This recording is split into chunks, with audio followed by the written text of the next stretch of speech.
എൻ്റെ പേര് അജാസ്. വീട്ടിൽ എന്നെ അജു എന്ന് വിളിക്കും. എനിക്കൊരു 24 വയസ്സുണ്ട് പ്രായം. താമസിക്കുന്നത് എറണാകുളത്താണ്. ഞാൻ ഡിഗ്രി എല്ലാം കഴിഞ്ഞ് ഇപ്പോൾ വെറുതെ നടക്കുന്നു. ഇടയ്ക്ക് ജോലിക്ക് പോയിരുന്നു. എന്നാലും ഞാൻ വീട്ടുകാർക്കും നാട്ടുകാർക്കുമെല്ലാം സഹായിയാണ്. പിന്നെ എൻ്റെ ഹോബി എന്താണെന്ന് വെച്ചാൽ ഈ പ്രായത്തിലെ എല്ലാ യുവാക്കളും ചെയ്യുന്നത് പോലെയൊക്കെ തന്നെ. പിന്നെ വീഡിയോസ് കാണലും പുസ്തക വായനയും. പിന്നെ ഞാൻ അത്ര ഡീസൻ്റ് ഒന്നുമല്ല. പെൺപിള്ളേരെ വളയ്ക്കുന്നത് എനിക്കിഷ്ടമുള്ള കാര്യമാണ്. അതിന് പ്രായവ്യത്യാസമൊന്നുമില്ല. 1-2 ആൻറ്റികൾ എനിക്ക് സെറ്റായിട്ടുണ്ട്. ഡേറ്റിംഗ് ചെയ്തിട്ടുണ്ട്. ആദ്യം ഒരു ധന്യാൻറ്റി, പിന്നെ എൻ്റെ ചങ്കായി മാറിയ ദീപ് ആൻറ്റി. കാണാൻ വലിയ കുഴപ്പമില്ലാത്തതുകൊണ്ട് നല്ല അനുഭവങ്ങൾ ജീവിതത്തിൽ ഉണ്ടായിട്ടുണ്ട്. നല്ലൊരു ഫുട്ബോൾ കളിക്കാരനാണ് ഞാൻ. എനിക്ക് സ്വന്തമായി പെങ്ങളൊന്നുമില്ല. പിന്നെ ഒരു കസിൻ പെങ്ങളുണ്ട്. റുക്സാന എന്നാണ് അവളുടെ പേര്. എൻ്റെ അമ്മായിയുടെ മകളാണ്. 1 കിലോമീറ്റർ ഗ്യാപ്പിലാണ് വീടെങ്കിലും ഞങ്ങൾ ഒരുപാട് കാണാറില്ല. കാരണം അവളുടെ ഉമ്മ, അതായത് എൻ്റെ അമ്മായി, ഒരു പ്രത്യേക സ്വഭാവക്കാരിയാണ്. മോളെ കെട്ടിപ്പൂട്ടിയിട്ട് വളർത്താനാണ് അവർക്കിഷ്ടം. പിന്നെ ഞങ്ങൾ കൂടുതൽ കാണുന്നത് എന്തെങ്കിലും ചടങ്ങുകളോ പരിപാടികളോ മറ്റോ ഉള്ളപ്പോഴാണ്. ആദ്യമൊക്കെ ഞാൻ അവളോട് വളരെ നോർമലായിട്ടാണ് ബിഹേവ് ചെയ്തുകൊണ്ടിരുന്നത്. പിന്നെ എൻ്റെ രീതികൾ മാറിത്തുടങ്ങി. എപ്പോഴും ബീഫും ബിരിയാണിയും മട്ടനും എല്ലാം കഴിക്കുന്നത് കൊണ്ട് തന്നെ അവൾ ആകെ ഒന്ന് കൊഴുത്തു. പ്രായത്തിൽ കവിഞ്ഞ വളർച്ചയാണ് റുക്കൂന്. അവൾക്ക് 19 വയസ്സാണ് പ്രായം. പക്ഷേ 36 വയസ്സിൻ്റെ വളർച്ചയാണെന്ന് തോന്നും. ഇടയ്ക്ക് അമ്മായിയുടെ വീട്ടിൽ പോകുമ്പോൾ പെണ്ണിനെ വീട്ടിലിടുന്ന ഡ്രസ്സിൽ കാണുവാൻ സാധിക്കും. ചിലപ്പോൾ ഒരു ഷോർട്ട്സും ബനിയനും മാത്രമായിരിക്കും ഇട്ടിരിക്കുന്നത്. എൻ്റെ പൊന്നോ, പൊളി കാഴ്ചയാണ്. സ്പർശനേ പാപം ദർശനേ പുണ്യമെന്നാണല്ലോ നമ്മുടെ സലീം കുമാറേട്ടൻ പറഞ്ഞിട്ടുള്ളത്. ഞാൻ മനസ്സിൽ ഒരുപാട് ആഗ്രഹിക്കും അമ്മായി ഇവളെ എനിക്ക് കെട്ടിച്ചു തന്നിരുന്നെങ്കിലെന്ന്. അമ്മായിയുടെ മകൾ എൻ്റെ മുറപ്പെണ്ണും കൂടിയാണല്ലോ. ഇപ്പോൾ പറഞ്ഞ ദർശന സുഖം എനിക്ക് വല്ലപ്പോഴും വീണ് കിട്ടുന്ന ഒരു ഭാഗ്യമാണ്. കാരണം ഞാൻ അവിടെ ചെല്ലുമ്പോൾ അമ്മായി അവിടെയുള്ള സമയമാണെങ്കിൽ പെണ്ണ് പെട്ടെന്ന് തട്ടനും പാൻറ്റുമെല്ലാം എടുത്തിടും. എന്നിട്ട് തട്ടം ബനിയൻ്റെ മുകളിലൂടെ ചുറ്റിക്കൊണ്ട് നന്നായി മറയ്ക്കും. പ്രായത്തിൽ കവിഞ്ഞ പെണ്ണിൻ്റെ സൗന്ദര്യം ഒരു അന്യപുരുഷൻ ആസ്വദിക്കാതിരിക്കാൻ വേണ്ടിയാണ് അമ്മായി അവളെ കൊണ്ട് അതെല്ലാം ചെയ്യിപ്പിക്കുന്നത്. അല്ലെങ്കിൽ അമ്മായിയുടെ കയ്യിൽ നിന്നും അവൾക്ക് നല്ല വഴക്ക് കേൾക്കും. കാരണം അമ്മായിക്കറിയാലോ, തൊട്ടാൽ പെട്ടെന്ന് പ്രായമാണ് പെണ്ണിൻ്റേത്. പിന്നെ എൻ്റെ പ്രായത്തിലുള്ള ആൺപിള്ളേരുടെ കാര്യമാണെങ്കിൽ പറയുകയും വേണ്ട. ഉറപ്പായും മോളെ വളയ്ക്കാനെല്ലാം നോക്കും. ഏതുമ്മയാണ് അതിന് സമ്മതിച്ചു കൊടുക്കുന്നത്? ഞാനാണെങ്കിൽ അമ്മായി ഉള്ളപ്പോൾ അവളോട് വലിയ തമാശകളൊന്നും പറയാറില്ല. പഠിത്തത്തെക്കുറിച്ചും മറ്റുമെല്ലാം ചെറുതായി സംസാരിച്ചിട്ട് വേഗം അവിടുന്ന് വലിയും.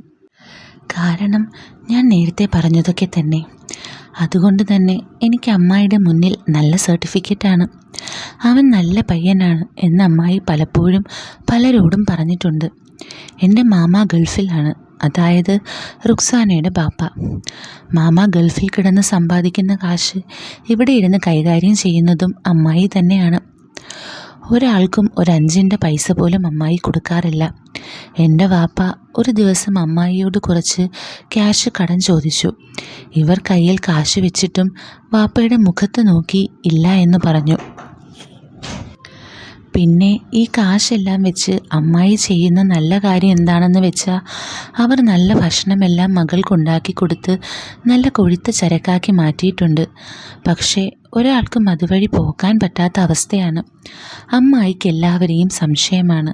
ഡെലിവറി ബോയ്സിനെ ഒന്നും വിശ്വസിക്കാൻ പറ്റാത്ത കാലമാണെന്ന് പറഞ്ഞുകൊണ്ട് ഓൺലൈനിൽ ഫുഡ് ഓർഡർ ചെയ്യാൻ പോലും ഈ അമ്മായി റുക്സാനയെ സമ്മതിക്കാറില്ല. ശരിക്കും പറഞ്ഞാൽ റുക്സാന ഒരു കൂട്ടിലിട്ട തത്ത തന്നെയാണ്. അങ്ങനെ ഇരിക്കെ റുക്സാനയെ ഒന്ന് കാണാൻ ആഗ്രഹം തോന്നി നിന്നപ്പോഴാണ് ഇൻസ്റ്റഗ്രാം നോട്ടിഫിക്കേഷൻ കണ്ടത്. ദീപ് ആൻറ്റിയാണ്. നേരത്തെ ഞാൻ പറഞ്ഞില്ലേ? സോറി, ഡീറ്റെയിലായി പറഞ്ഞില്ല അല്ലേ? ആ കഥ ആദ്യം പറയാം. ദീപ് ആൻറ്റിക്ക് മെസ്സേജിനൊരു റിപ്ലൈ കൊടുക്കട്ടെ. ദീപ ആൻറ്റിയെ പറ്റി പറയുകയാണെങ്കിൽ ഞങ്ങൾ പരിചയപ്പെടുന്നത് ഡൽഹിയിൽ വെച്ചാണ്. കുറച്ച് നാൾ മുമ്പ് ഞാൻ എൻ്റെ ജോലിയുടെ ആവശ്യമായി ഡൽഹിയിൽ ചെന്നപ്പോൾ അവിടെ ഒരു റെസ്റ്റോറൻറ്റിൽ വെച്ചാണ് ആൻറ്റീനെ പരിചയപ്പെട്ടത്. അന്ന് എൻ്റെ പേഴ്സ് കാണാതെ പോയിരുന്നു. റെസ്റ്റോറൻറ്റിൽ വെച്ച് മറന്നു പോയതാണ്. ആൻറ്റിയുടെ കയ്യിൽ അത് കിട്ടി.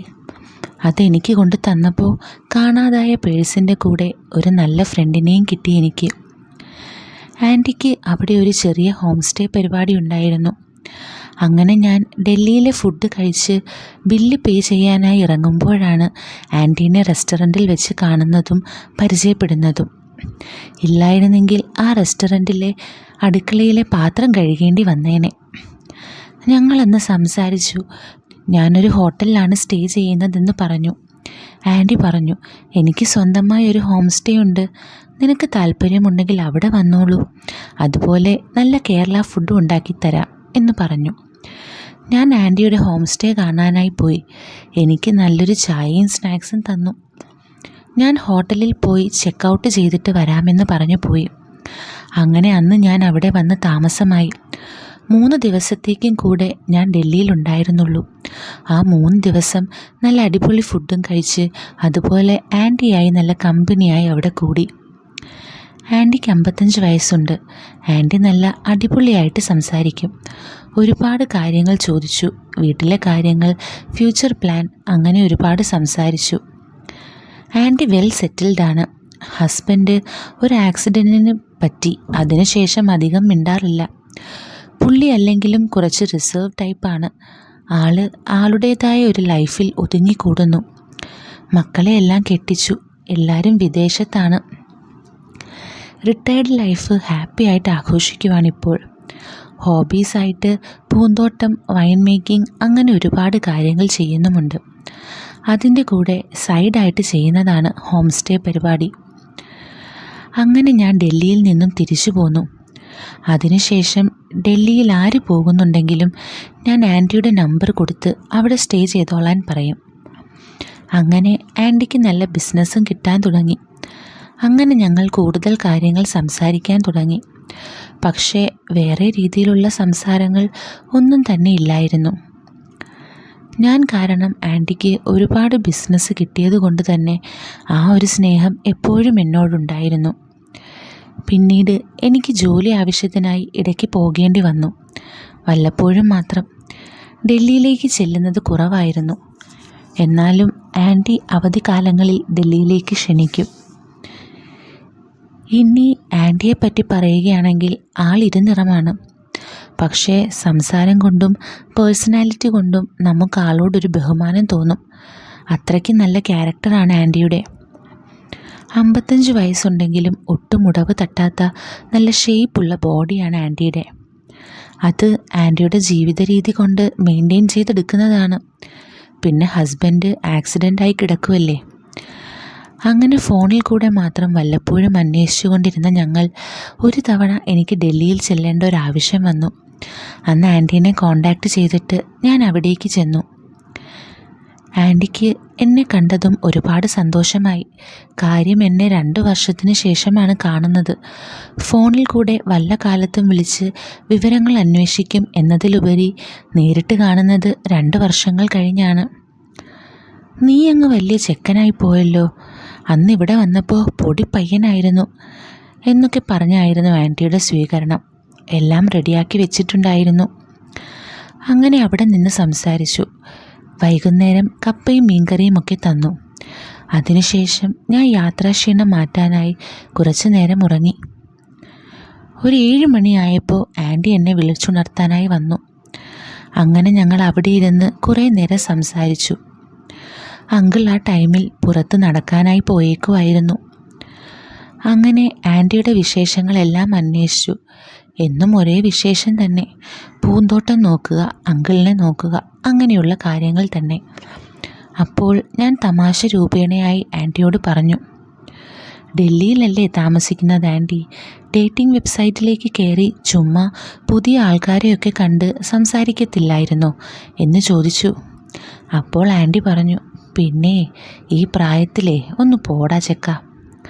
അപ്പോൾ ഞാൻ പറഞ്ഞു, ആൻറ്റിക്ക് അറിയാൻ വയ്യാഞ്ഞിട്ടാ. ആൻറ്റിക്കിപ്പോൾ എത്ര വയസ്സുണ്ട്? 55. വെബ്സൈറ്റ് നോക്കിയാൽ അറിയാം. 40നും 70നും ഇടയിലുള്ള സ്ത്രീകൾ ഒരുപാടുണ്ട്. അവർ കളി മാത്രമല്ല ഉദ്ദേശിക്കുന്നത്, നല്ലൊരു ഫ്രണ്ടിനെ അല്ലെങ്കിൽ സംസാരിക്കാൻ ഒരാളിനെ അങ്ങനെ നോക്കുന്നവരുമുണ്ട്. അപ്പോൾ ആൻറ്റി പറഞ്ഞു, പിന്നെ ഇതൊക്കെ ഈ പ്രായത്തിൽ ആരാ ചെയ്യാൻ പോകുന്നതെന്ന്. അപ്പോൾ ഞാൻ പറഞ്ഞു, ഇതിനൊക്കെ അങ്ങനെ പ്രായം വല്ലതുമുണ്ടോ? ചുമ്മാ ഒരു പ്രൊഫൈൽ എടുത്തിട്ട് നോക്ക്. ചെറിയ പിള്ളേർ തൊട്ട് വലിയ ആൾക്കാർ വരെ ആൻറ്റിക്ക് റിക്വസ്റ്റ് അയക്കുമെന്ന് പറഞ്ഞു. ചെറിയ പിള്ളേരോ? ആൻറ്റി ചോദിച്ചു. ഞാൻ പറഞ്ഞു, എൻ്റെയൊക്കെ പ്രായത്തിലുള്ള 25-35 വയസ്സ് പ്രായത്തിലുള്ളവരെയൊക്കെ ആൻറ്റിക്ക് റിക്വസ്റ്റ് അയക്കും. അവരുടെ എല്ലാം ഉദ്ദേശം വേറെ പലതുമായിരിക്കും. പക്ഷേ നോക്കിയും കണ്ടൊക്കെ സെലക്ട് ചെയ്തോണം. വിശ്വസിക്കാൻ പറ്റുന്ന ആൾക്കാർ കുറവാണ്. അപ്പോൾ ആൻറ്റിക്കൊരു അതിശയമായിരുന്നു, 25 വയസ്സുള്ള ആളുകളൊക്കെ ഈ പ്രായമായി എന്നെ നോക്കുമോ എന്ന്. അപ്പോഴാണ് ഞാൻ ശരിക്കും ആൻറ്റിയെ ശ്രദ്ധിച്ചത്. അതുവരെ തോന്നാത്ത എന്തോ ഒരിത് എനിക്ക് ആൻറ്റിയോട് തോന്നിത്തുടങ്ങി. ഞാൻ മൊത്തത്തിലൊന്ന് നോക്കി. ആൻറ്റിയുടെ ഒരു ബോഡി ലാംഗ്വേജ് അപ്പോഴാണ് ഞാൻ ശ്രദ്ധിക്കുന്നത്. ഞാൻ പറഞ്ഞു, അതൊക്കെ ഓരോരുത്തരുടെ ഇഷ്ടം പോലെ ഇരിക്കും. ചിലർക്ക് പ്രായം ഒരു പ്രശ്നമല്ല, ചിലർ നോക്കും. ഞാൻ അങ്ങനെ നോക്കുന്ന കൂട്ടത്തിലൊന്നുമല്ല. ജീവിതം ഒന്നേയുള്ളൂ, അത് എൻജോയ് ചെയ്ത് ജീവിക്കുന്നതാണ് എനിക്കിഷ്ടം എന്ന് ഞാൻ പറഞ്ഞു. ആൻറ്റി ചിരിച്ചുകൊണ്ട് കുസൃതി ചോദ്യം പോലെ എന്നോട് ചോദിച്ചു, പിന്നെ നീയാണെങ്കിൽ ഇപ്പോൾ എന്നെ ഡേറ്റ് ചെയ്യാൻ വരുമോ എന്ന്. ഞാൻ പറഞ്ഞു, അതിനിപ്പോൾ എന്താ, നമുക്ക് ഡേറ്റ് ചെയ്യാമല്ലോ. ഞാനാണ് ഇന്ന് തൊട്ട് ആൻറ്റിയുടെ ബോയ് ഫ്രണ്ട് എന്ന് പറഞ്ഞു. ആൻറ്റി പോടാ ചെറുക്ക അവിടുന്ന് എന്ന് പറഞ്ഞ് കളിയാക്കി. അപ്പോൾ ഞാൻ വിട്ടുകൊടുത്തില്ല. ബോയ് ഫ്രണ്ടിനോട് ഇങ്ങനെയാണോ പറയുന്നത്? സ്നേഹത്തോടെ സംസാരിക്കൂ ദീപക്കുട്ടി. അപ്പോൾ വീണ്ടും ചിരിച്ച് കുറേ കാര്യങ്ങൾ സംസാരിച്ചു. അപ്പോഴാണ് പറയുന്നത്, ആൻറ്റി എന്തേലുമൊക്കെ സന്തോഷം അറിഞ്ഞിട്ട് 15 വർഷത്തിൽ മുകളിലായിരിക്കുന്നു എന്ന്. ഞാൻ പറഞ്ഞു, സിറ്റുവേഷൻ എനിക്ക് മനസ്സിലാവും ആൻറ്റി. അത്രയും കാര്യമായല്ലേ അങ്കിളിനെ നോക്കുന്നേ. കാര്യം പുള്ളി അങ്ങനെ ഒരുപാട് സംസാരിക്കുന്നില്ല. ആക്സിഡൻറ്റിന് ശേഷം തീരെ സംസാരം കുറവാണ്. ഞാനിപ്പോൾ നടക്കുന്ന കാര്യങ്ങൾ പറഞ്ഞെന്നേ ഉള്ളൂ. ഇഷ്ടമുണ്ടെങ്കിൽ ചെയ്താൽ മതി. അതല്ലാതെ ഇതൊന്നും നിർബന്ധമുള്ള കാര്യങ്ങളൊന്നുമല്ലല്ലോ. ആൻറ്റി ഇവിടെ ബോറടിച്ചിരിക്കുമ്പോൾ ബോറടി മാറ്റാനൊരു വഴി. അപ്പോൾ ആൻറ്റി പറഞ്ഞു, എങ്കിലും നീ പറഞ്ഞപ്പോൾ ഈ പ്രായത്തിലും ഇതിനൊക്കെ സ്കോപ്പ് ഉണ്ടോ എന്ന് ഞാൻ ആലോചിച്ചു പോയി. ഞാൻ പറഞ്ഞു, ഇതിനങ്ങനെ പ്രായവ്യത്യാസമൊന്നുമില്ല. എൻ്റെ ഒരു ഫ്രണ്ട് ഇതുപോലെ ഒരു ആൻറ്റീനെ ഏറെക്കുറെ സെയിം പ്രായം ഡേറ്റ് ചെയ്തിട്ടുണ്ട്. അവൻ പറഞ്ഞു കേട്ടിട്ടുണ്ട്, പ്രായം കഴിഞ്ഞ് എല്ലാം നിന്നു എന്ന് വിചാരിക്കുന്ന സ്ത്രീകളിൽ പിന്നീടൊരു തുടക്കമുണ്ടായാൽ അവർ നല്ല രീതിയിൽ ആസ്വദിക്കുമെന്ന്. ഒരുമാതിരിപ്പെട്ട ആൻറ്റിമാരൊക്കെ ഒറ്റപ്പെടൽ കൊണ്ടുള്ള ഡിപ്രഷനൊക്കെ കാരണം മനസ്സുകൊണ്ട് മാത്രം പ്രായമാകുന്നവരാണ്. അങ്ങനെ ഞങ്ങൾ ഡീപ്പായിട്ടുള്ള കുറച്ച് കാര്യങ്ങൾ സംസാരിച്ചു. ഇതിനിടയിൽ ഞാൻ കുസൃതി കാട്ടി ആൻറ്റിയോട് പറഞ്ഞു, ബോയ് ഫ്രണ്ടിന് എന്താ ഇന്ന് രാത്രിയിൽ ഉണ്ടാക്കി വെക്കുന്നേ? കെട്ടിപ്പിടിച്ചൊരു ഉമ്മയൊക്കെ താടി. ആൻറ്റി തമാശ രൂപത്തിൽ തല്ലാനൊക്കെ വന്നു. പക്ഷേ ആൻറ്റിക്ക് ഈ പ്രായത്തിലും ഇതൊക്കെ നടക്കും എന്ന് കേട്ടപ്പോൾ ഒരു എക്സൈറ്റ്മെൻറ്റ് ഞാൻ മുഖത്ത് കണ്ടു. ഒരുപാട് കാര്യങ്ങൾ ഇങ്ങനെ ചോദിച്ചു. ഞാൻ പറഞ്ഞു, ആസ്വദിക്കാൻ മനസ്സുണ്ടെങ്കിൽ പ്രായം ഒരു പ്രശ്നമല്ല എന്ന്. ആൻറ്റി നോക്കുന്നെങ്കിൽ നോക്കിക്കോ, നല്ല കുറേ ഫ്രണ്ട്സിനെ കിട്ടും. പിന്നെ വിശ്വസിക്കാൻ പറ്റുന്നവരുമായി എന്തെങ്കിലും ആവണമെങ്കിൽ ആവാം എന്ന് ചിരിച്ചുകൊണ്ട് ഞാൻ പറഞ്ഞു. അപ്പോൾ വീണ്ടും എന്നോട് ചോദിച്ചു, ഈ ചെറിയ പയ്യന്മാർക്ക് എന്താ ആൻറ്റിമാരോട് ഇത്രയും ഇഷ്ടമെന്ന്.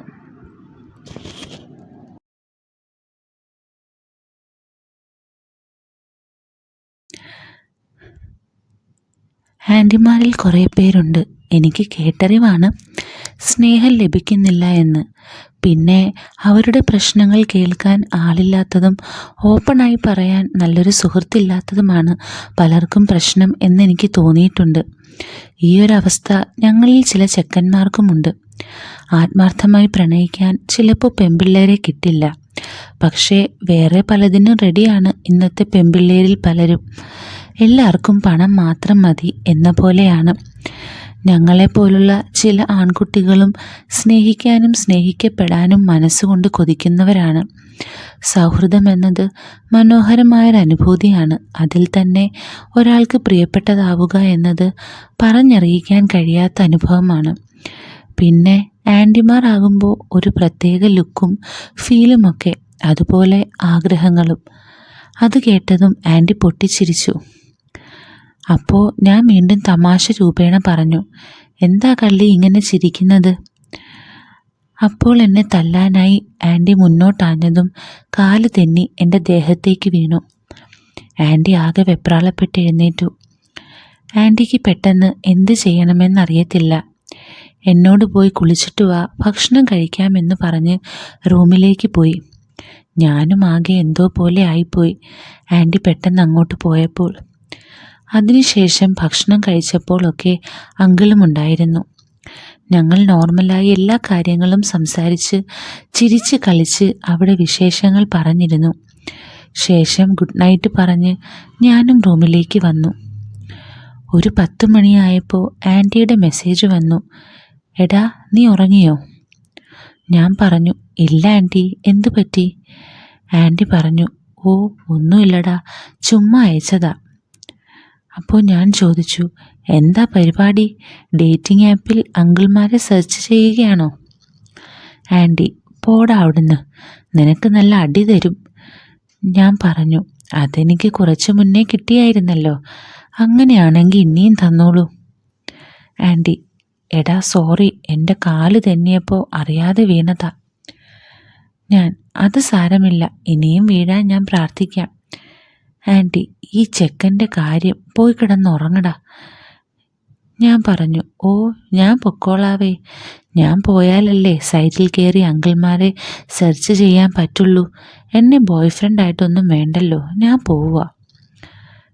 ആൻറ്റി, ഓ ഈ ചെറുക്കനെ കൊണ്ട് ഞാൻ തോറ്റു.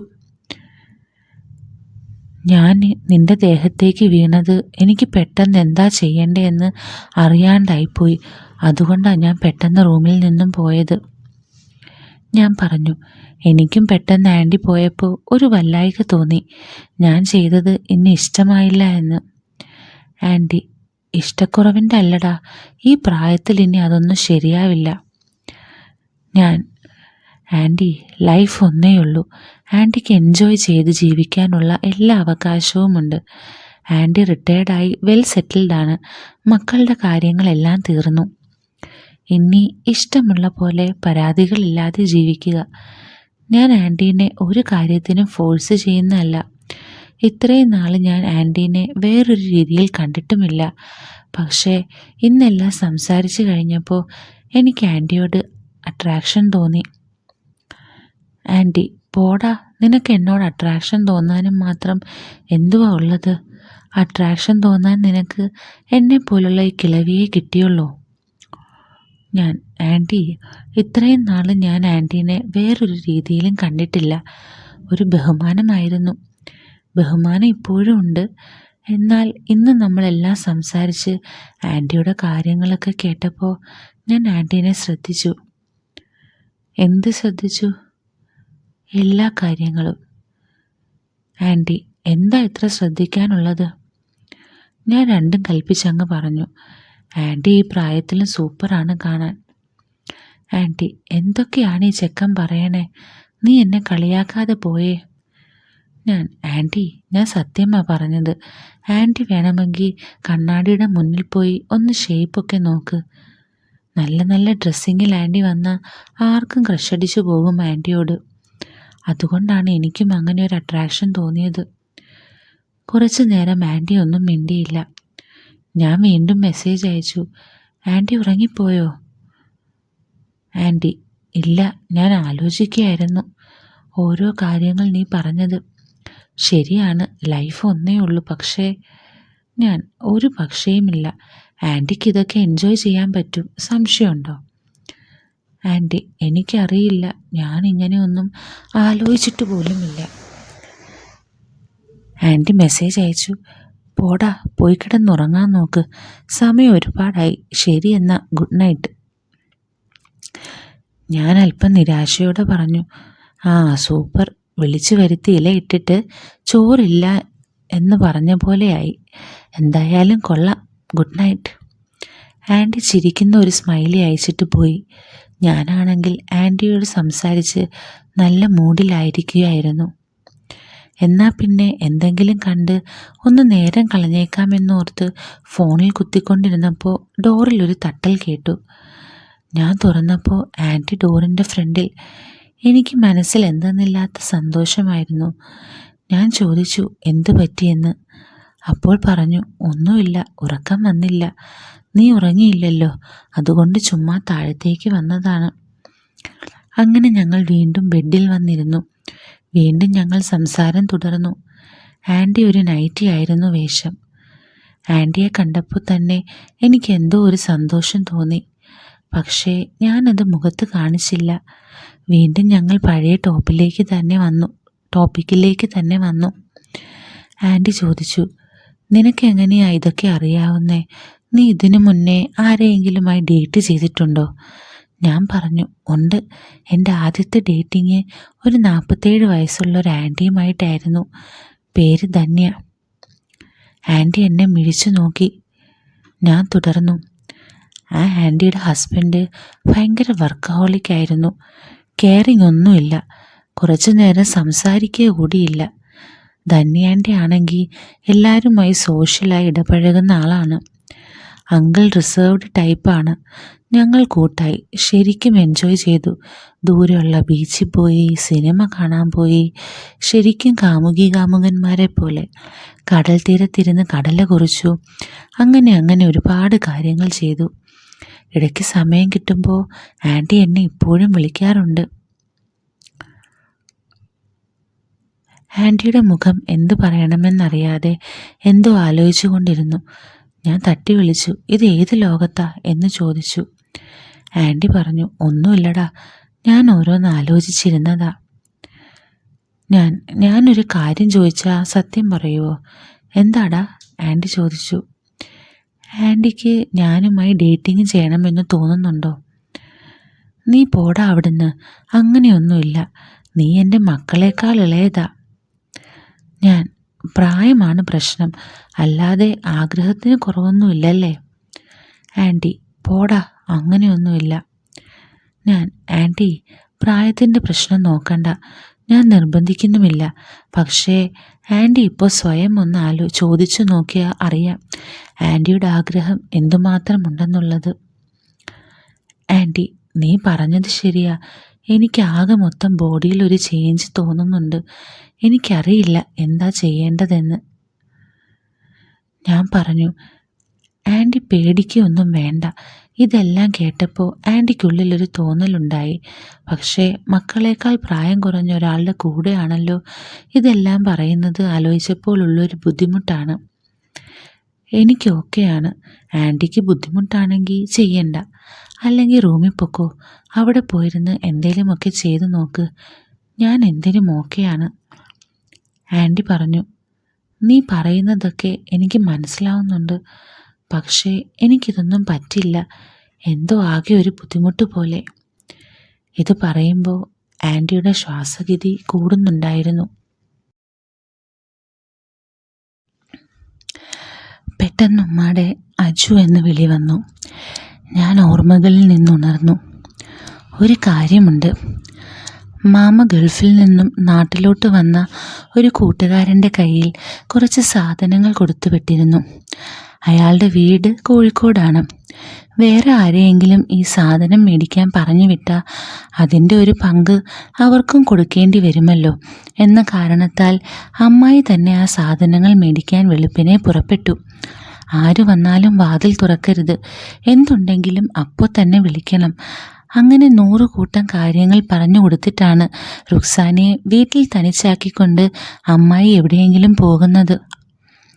ഉമ്മ വീട്ടിൽ കുറച്ച് പായസം ഉണ്ടാക്കിയത് അമ്മായിക്ക് കൊണ്ട് കൊടുത്തേക്കെന്നും പറഞ്ഞ് എന്നെ അങ്ങോട്ട് അയച്ചു. ഞാൻ അവിടെ ചെന്ന് ബെല്ലടിച്ചപ്പോൾ റുക്സാന ജനൽ കൂടി ആരാണ് പുറത്തുനിന്ന് നോക്കുന്നത് കണ്ടു. അത് കണ്ടപ്പോൾ തന്നെ എനിക്ക് മനസ്സിലായി അമ്മായി ഇവിടെ ഇല്ല എന്ന്. എന്നെ കണ്ടപ്പോൾ തന്നെ റുക്സാന വളരെ സന്തോഷത്തോടെ വന്ന് ഡോറ് തുറന്നു. ആ ഇക്കാക്ക ആയിരുന്നോ? വാ, അകത്തോട്ട് കയറി വാ, ഇവിടെ ഇരിക്കേ. ഇക്കാക്ക് ഷാർജ ഷെയ്ക്ക് വേണോ? ഞാനതുണ്ടാക്കാൻ പോകുമായിരുന്നു. ഇതെന്താ കയ്യിൽ? ഞാൻ റുക്സാന പറഞ്ഞ പകുതി കാര്യങ്ങൾ കേട്ടു, ബാക്കി പകുതി കേട്ടില്ല. കാരണം എൻ്റെ നോട്ടം അവളിലായിരുന്നു. സാധാരണ പെണ്ണുങ്ങൾ വീട്ടിലിടുന്ന പോലത്തെ പാവാടയും ബനിയനും തന്നെയാണ് ഇവളും ഇട്ടിരിക്കുന്നത്. എന്നാലും എന്തൊരു സുന്ദരിയാണിവള്. അവളൊരു 5 മിനിറ്റ് കഴിഞ്ഞപ്പോഴേക്കും ഷാർജ ഷെയ്ക്കുമായിട്ട് വന്നു. ഞാൻ ചോദിച്ചു, അമ്മായി എവിടെ പോയേക്കുവാടി? റുക്സാന, ഉമ്മച്ചി കോഴിക്കോട് പോയിരിക്കുകയാണ് ഇക്കാക്ക. ഞാനിത് ഇക്കാക്കാനോട് പറഞ്ഞെന്ന് പറയണ്ടാട്ടോ.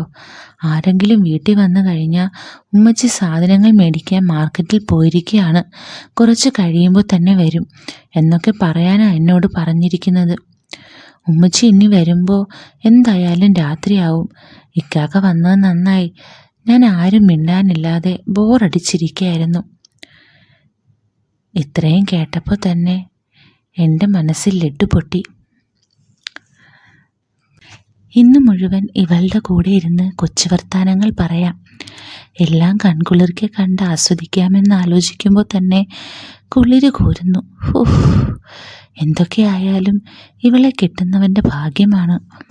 അമ്മായി ഇല്ലാത്തത് കൊണ്ട് തന്നെ ഇവള് പർദ്ദയിട്ട് മറയ്ക്കുവാനൊന്നും മെനക്കിടുന്നില്ല. ഭാഗ്യം. പെണ്ണ് മുട്ടിന് കുറച്ചു മുകളിൽ നിൽക്കുന്ന പഴയ ഒരു പാവാടയും പിന്നെ ഒരു ലൂസ് ബനിയനുമാണ് ഇട്ടിരിക്കുന്നത്. ഇവൾക്കൊരു ടൈറ്റ് ബനിയൻ ഇട്ടുകൂടെ? ചിലപ്പോൾ ഇവളുടെ തള്ള മേടിച്ചു കൊടുക്കാനിട്ടായിരിക്കും. ഞാൻ ചോദിച്ചു, നീ ഇവിടെ എന്തെടുക്കുകയായിരുന്നു? വെറുതെ ടിവിയും കണ്ടിരിക്കുകയായിരുന്നു ഇക്കാക്ക. ബോറടിച്ച് ചാകുമായിരുന്നു. ഇക്കാക്ക ഇന്നെനിക്ക് സമൂസ ചാറ്റ് മേടിച്ചു തരുമോ? ഉമ്മ വന്നാൽ പിന്നെ അതിനും സമ്മതിക്കില്ല. ഇപ്പോൾ വേണ്ട, വൈകുന്നേരം മതി. അതിനെന്താ, മേടിച്ചു തരാം. ഉമ്മാനോട് പറയണ്ടാട്ടാ ഇക്കാക്ക. അതും പറഞ്ഞുകൊണ്ട് പെണ്ണെൻ്റെ അടുത്ത് വന്നിരുന്നു. ഇക്കാക്ക, എനിക്ക് ഇക്കാക്കയുടെ ഫോണൊന്ന് തരുമോ? ഞാൻ ഫോൺ പോക്കറ്റിൽ നിന്ന് എടുക്കാൻ നോക്കുന്നതിൻ്റെ ഇടയിൽ എൻ്റെ കൈമുട്ടൊന്ന് തട്ടി. ഞാൻ മൊബൈൽ പോക്കറ്റിൽ നിന്ന് മുഴുവൻ എടുത്തില്ല. പകുതി പുറത്തെടുത്തപ്പോഴേക്കും അവൾ തന്നെ എൻ്റെ പോക്കറ്റിൽ നിന്ന് ബാക്കി വലിച്ചൂരിയെടുത്തു. ഇക്കാക്ക, ഇതിൻ്റെ ലോക്ക് ഒന്ന് മാറ്റിത്തരുമോ? അത് അൺലോക്ക് ചെയ്യണമെങ്കിൽ എൻ്റെ ഫിംഗർ പ്രിൻ്റ് ജസ്റ്റ് ഒന്ന് വെച്ചാൽ മതി.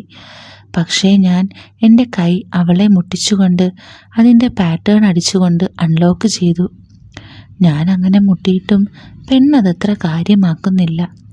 അവൾക്കറിയില്ലല്ലോ എൻ്റെ ഉള്ളിൽ ഒളിച്ചിരിക്കുന്ന മൃഗത്തെ. ഫോണിൽ ധാരാളം വീഡിയോസൊക്കെ ഉണ്ട്, പക്ഷേ എല്ലാം ലോക്കാണ്. പെണ്ണിന് അതിനൊന്നും കയറുവാൻ പറ്റില്ല. ലോക്ക് അക്കണ്ടായിരുന്നു. പെണ്ണത് കാണണമായിരുന്നു. അതിൽ പിടിച്ച് കയറായിരുന്നു. ഒരു ചാൻസ് നഷ്ടപ്പെട്ടു. അവൾ എൻ്റെ മൊബൈലിൽ ഗെയിംസാണ് നോക്കുന്നത്. പെണ്ണിപ്പോഴും അതിൽ നിന്ന് പോലും കയറി വന്നിട്ടില്ല. അവൾ അവളുടെ കാല് രണ്ടും സെറ്റിൽ കയറ്റി വെച്ച് ഫോണിൽ കളിക്കുവാൻ തുടങ്ങി. ഞാൻ അവളെ മുട്ടി ഉരുമി അടുത്തിരുന്നു. ഇവളുടെ മുന്നിൽ എൻ്റെ വില പോയാലും കുഴപ്പമില്ല. ഞാനത് മനസ്സിൽ ഉറപ്പിച്ചുകൊണ്ട് എന്നെ പരമാവധി കൺട്രോൾ ചെയ്തു.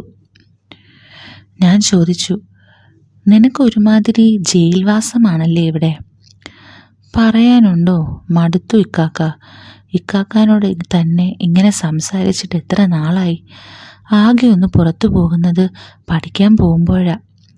ഞാനൊരു 2 മിനിറ്റ് എത്താൻ താമസിച്ചാൽ ഉമ്മ ഒരു 100 ചോദ്യം ചോദിക്കും. മടുത്തു. നിന്റെ കൂട്ടുകാർ നിന്നെ കളിയാക്കാറുണ്ടോ? ഉണ്ടോന്നോ? എന്നെ പാലുകുപ്പി എന്നാണ് വിളിക്കുന്നത്. എൻ്റെ ഫ്രണ്ട്സൊക്കെ നല്ല എൻജോയ് ചെയ്ത് നടക്കുന്നത് കാണുമ്പോൾ എനിക്കും കൊതിയാവാറുണ്ട്. പക്ഷേ പേടി കാരണം ഞാൻ ഒന്നിനും നിൽക്കാറില്ല. ഞാനപ്പോൾ ചോദിച്ചു, നിനക്ക് ഏത് തരത്തിൽ എൻജോയ്മെൻ്റ് ഒക്കെയാണ് ഇഷ്ടം? എനിക്ക് ബീച്ചിൽ പോകണമെന്നും സിനിമയ്ക്ക് പോകണമെന്നും ഒക്കെയുണ്ട്. പിന്നെ എൻ്റെ ഫ്രണ്ട്സ് അവളുമാരുടെ ബോയ് ഫ്രണ്ടായിട്ട് കറങ്ങാൻ പോകാറുണ്ട്. എനിക്കും ഒരു ബോയ് ഫ്രണ്ടിനെ വേണമെന്നുണ്ട്. ഉമ്മ അറിഞ്ഞാൽ എൻ്റെ മയ്യത്തെടുക്കും. ഇവളുടെ സംസാരം കേട്ടിട്ട് ഇവൾക്ക് വലിയ ലോകപരിചയമൊന്നുമില്ല എന്ന് എനിക്ക് മനസ്സിലായി. ഇവളുടെ പ്രായത്തിലെ പിള്ളേര് കാണിക്കുന്നതൊക്കെയാണ് വലിയ കാര്യങ്ങൾ എന്ന് മനസ്സിലാക്കി വെച്ചിരിക്കുകയാണിവൾ. ഞാൻ കുറച്ച് കാര്യങ്ങൾ സംസാരിച്ച് പെണ്ണിനെ മൂടാക്കിയെടുക്കാൻ പറ്റുമോ എന്നൊന്ന് ട്രൈ ചെയ്യാമെന്ന് കരുതി. ഇവളൊന്ന് വളഞ്ഞു കിട്ടിയാൽ തന്നെ എനിക്ക് പിന്നെ വേറൊന്നും വേണ്ട. എന്തായാലും ബോയ് ഫ്രണ്ട് ഗേൾ ഫ്രണ്ട് എന്ന ടോപ്പിക്കിൽ പിടിച്ച് കയറി നോക്കാം. ഞാൻ ചോദിച്ചു, ഓ, നിനക്കതിന് ബോയ് ഫ്രണ്ട് ഒന്നും ഇല്ലല്ലോ. ഞാൻ കരുതി നിനക്കുണ്ടാകുമെന്നാണ്. അപ്പോൾ മോളുടെ കാര്യങ്ങളൊന്നും നടക്കുന്നില്ലല്ലോ. ഞാൻ പറഞ്ഞത് എന്താണെന്ന് മനസ്സിലാവാത്ത രീതിയിൽ അവൾ എന്നെ നോക്കി. എന്നിട്ട് എന്നോട് ചോദിച്ചു, എന്തൂട്ട് കാര്യങ്ങളാണ് കാക്ക? അതൊന്നും നിനക്കറിയില്ലേ? വളരെ കഷ്ടം തന്നെ നിന്റെ കാര്യം. നീ ഏത് ലോകത്താണ് ജീവിക്കുന്നത്? അമ്മായി വെറുതെ നിന്റെ ജീവിതം നശിപ്പിക്കുകയാണ്. ഈ പ്രായത്തിൽ എല്ലാവരും എൻജോയ് ചെയ്യുന്നതൊന്നും നിനക്ക് കിട്ടുന്നില്ല. അവൾ ഒരു സങ്കടം നിറഞ്ഞ മുഖഭാവത്തിൽ എന്നെ നോക്കി. എന്നിട്ട് എന്നോട് പറഞ്ഞു, ഞാൻ എന്ത് ചെയ്യാനാണ് കാക്ക? ഉമ്മ എന്നെ ഒരു കാര്യത്തിനും പുറത്തോട്ട് പോലും വിടാറില്ല. അതുകൊണ്ട് തന്നെ എനിക്ക് കുറേ കാര്യങ്ങളൊന്നും അറിയില്ലിക്ക. എൻ്റെ ഫ്രണ്ട്സും എന്നെ കളിയാക്കാറുണ്ട്. ഞാനൊരു പാൽക്കുപ്പിയാണെന്നും എനിക്കൊന്നും അറിയില്ല എന്നും പറഞ്ഞ്. ഈ പെണ്ണിനെ ഈ ഒരു റൂട്ടിൽ കൂടെ കൊണ്ടുപോയി എന്തെങ്കിലുമൊക്കെ ഇന്ന് നടത്തിയെടുക്കാൻ പറ്റുമെന്ന് എനിക്കൊരു വിശ്വാസം വന്നു തുടങ്ങി. ഞാൻ പറഞ്ഞു, നിനക്ക് ബോയ് ഫ്രണ്ട് ഒന്നും ഇല്ലാത്ത സ്ഥിതിക്ക് ഈ പ്രായത്തിലെ പെണ്ണുങ്ങൾക്ക് കിട്ടേണ്ട പല ഫീലിങ്സും നീ അറിഞ്ഞിട്ടുണ്ടാകാൻ സാധ്യതയില്ല. ചിലപ്പോൾ നിൻ്റെ ഫ്രണ്ട്സ് എല്ലാം അതൊക്കെ എൻജോയ് ചെയ്തിട്ടുണ്ടാവും. ഇതൊന്നും അറിയാതെ എന്ത് ജീവിതമാണ് റുക്സാന? എനിക്ക് നിൻ്റെ ഉമ്മാനോട് ദേഷ്യം വരുന്നുണ്ട്. പാവം നീ. നിൻ്റെ ജീവിതം ഈ 4 ചുമരിൻ്റെ ഉള്ളിൽ ഒതുങ്ങിപ്പോയല്ലോ. അവളുടെ മുഖമെല്ലാം സങ്കടം കൊണ്ട് ശരിക്കും മാറി വരുന്നുണ്ട്. ആകെ ഒരു നിസ്സഹായ അവസ്ഥ. നിനക്ക് ഞാൻ നേരത്തെ പറഞ്ഞ ഫീലിങ്സ് എന്തൊക്കെയാണെന്ന് അറിയാൻ താല്പര്യമുണ്ടോ? തൽക്കാലം നിൻ്റെ ഉമ്മ ഒന്നും അറിയാതെ നോക്കിയാൽ മതി. ഇല്ല ഇക്കാക്ക, ഇക്കാക്ക ഇവിടെ വന്ന കാര്യം പോലും ഞാൻ ഉമ്മാനോട് പറയില്ല. എനിക്കും കൂടി അതെന്താണെന്നൊന്ന് പറഞ്ഞതാ ഇക്കാക്ക. ഈ പാലും കുപ്പി എന്നുള്ള വിളി കേട്ട് എനിക്ക് മടുത്തു.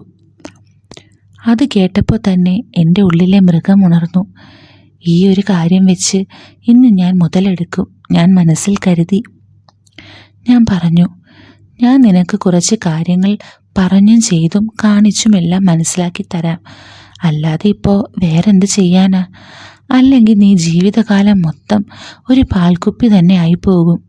ഇതൊന്നും തൽക്കാലം വേറെ ആരും അറിയണ്ട. ശരി കാക്ക. നമ്മളിപ്പോൾ ഒരു ബോയ് ഫ്രണ്ടും ഗേൾ ഫ്രണ്ടുമാണെന്ന് നീ മനസ്സിൽ സങ്കല്പിക്കണം. ഞാനിപ്പോൾ നിൻ്റെ ബോയ് ഫ്രണ്ടാണ്. നീ ആരെയെങ്കിലും ഹഗ് ചെയ്തിട്ടുണ്ടോ? ഇല്ല. നീ അതുപോലും ഇതുവരെ ചെയ്തിട്ടില്ലേ? എന്തോന്ന് ജീവിതമാണടി നിൻ്റെ. ഇതിപ്പോൾ എനിക്ക് പണിയായല്ലോ. തുടക്കം മുതലേ നിന്നെ എല്ലാം പറഞ്ഞ് മനസ്സിലാക്കണമല്ലോ. മിക്കവാറും നിൻ്റെ ഫ്രണ്ട്സ് എല്ലാം ഇതൊക്കെ ചെയ്തു കാണും.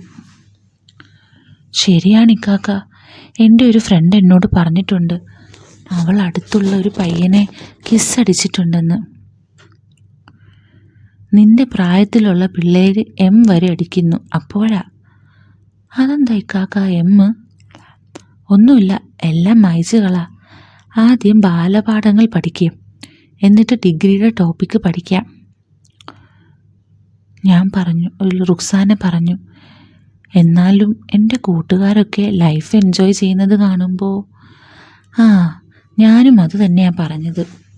ഇത്രയും പ്രായമായിട്ടും നീ അതുപോലും ചെയ്തിട്ടില്ലേ എന്ന്. ഞാൻ പോലും 2 പെണ്ണുങ്ങളെ ഹഗ് ചെയ്തിട്ടുണ്ടല്ലോ. ആരെങ്കിലും ഹഗ് ചെയ്ത് നമ്മുടെ സങ്കടങ്ങൾ ഷെയർ ചെയ്താൽ കുറേ റിലാക്സേഷൻ കിട്ടും. ആണോ? നീ എന്തായാലും ആ വാതിൽ ലോക്ക് ചെയ്യേ. ഞാൻ നിനക്കത് കാണിച്ചു തരാം. അല്ലാതിപ്പോൾ എന്ത് ചെയ്യാനാ? നിനക്ക് മനസ്സിലാക്കി തരേണ്ടേ അതെന്ത് ഫീലിംഗ് ആണെന്ന്. അവൾ വേഗം പോയി ഡോർ ലോക്ക് ചെയ്തിട്ട് എൻ്റെ അടുത്ത് വന്നിരുന്നു. ഇരിക്കേണ്ട, നമുക്ക് എണീറ്റ് നിൽക്കാം.